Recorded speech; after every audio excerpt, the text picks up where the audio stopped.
Centre steps in to mitigate the threat of smog and rising pollution level in Delhi. Environment Ministry calls meeting of all neighbouring states tomorrow. Delhi's Lieutenant Governor Najib Jung has also convened a high-level meeting tomorrow on the issue. Union Environment Minister says instead of playing blame game and politicising the issue, it should be dealt with appropriately and with responsibility.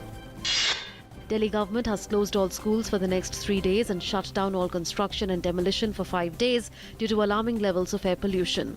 Chief Minister Arvind Kejriwal said landfill sites fire will be bulldozed and transportation of fly ash will be stopped for 10 days. Meanwhile, Delhi residents held a protest at Jantar Mantar against the government's ineffectiveness in addressing the issue.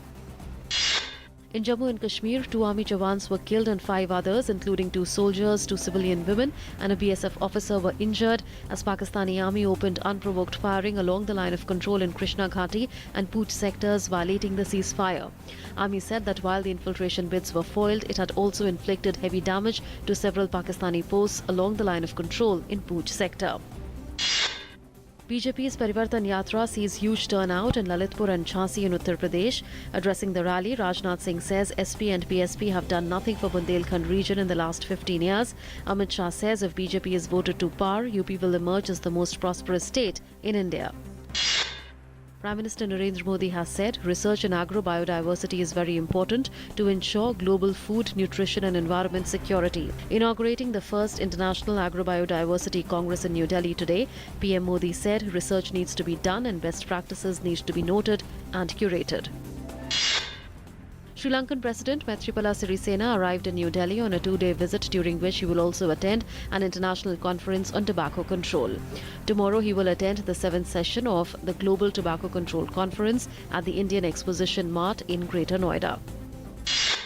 Minister of State in the Prime Minister's office, Dr. Jitendra Singh, has said that India's nuclear program has made rapid strides in the last 2 years of the government headed by Prime Minister Narendra Modi, and like in any other sphere and department, the results have now begun to show. In the wake of fresh attacks on Hindus in Bangladesh, External Affairs Minister Sushma Swaraj has directed the Indian High Commissioner in Dhaka to convey to Prime Minister Sheikh Hasina India's grave concern over safety and security of the community in that country. Meanwhile, Bangladesh police have arrested 9 more persons in connection with the attacks, taking the total number of arrests to 53 so far. Defence, security and trade relations will top the agenda of talks between Prime Minister Narendra Modi and his British counterpart Theresa May during a 3-day India visit. Accompanied by International Trade Secretary Liam Fox and International Trade Minister Greg Hans, May is leading a 40-member business delegation. Defence and security will be an important part of the bilateral discussions. India will push the agenda of sustainable lifestyle at the Global Climate Conference beginning in the Moroccan city of Marrakesh tomorrow. At the 12-day conference, nations will continue their work on strengthening the global response to the threat of climate change. The focus will be on enhancing ambition, promoting implementation and providing support. In Iraq, suicide bombings claimed by the Islamic State group killed at least 25 people and wounded more than 50 in 2 cities north of Baghdad. One bomber detonated an explosives-rigged vehicle at the southern entrance to Tikrit, while another blew up an ambulance at a car park in Samara. Iraq's special forces worked to clear neighborhoods on the eastern edge of Islamic State-held Mosul as bombings launched by the extremist group elsewhere in the country killed at least 20 people. The Mosul offensive has slowed in recent days as Iraqi forces have pushed into more densely populated areas where they cannot rely as much on airstrikes and shelling because of the risk posed to civilians who have been told to stay in their homes. In China, at least 9 people were killed and 43 others were injured in multiple pile-up accidents along an expressway in Shanghai as heavy smog engulfed several cities in China.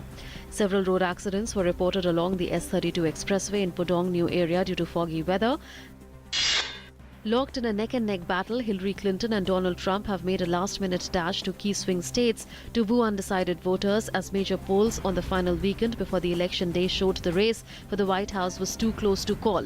Clinton and Trump, along with their surrogates, crisscrossed battleground states in their final push to rally voters and announced additional stops till late Monday.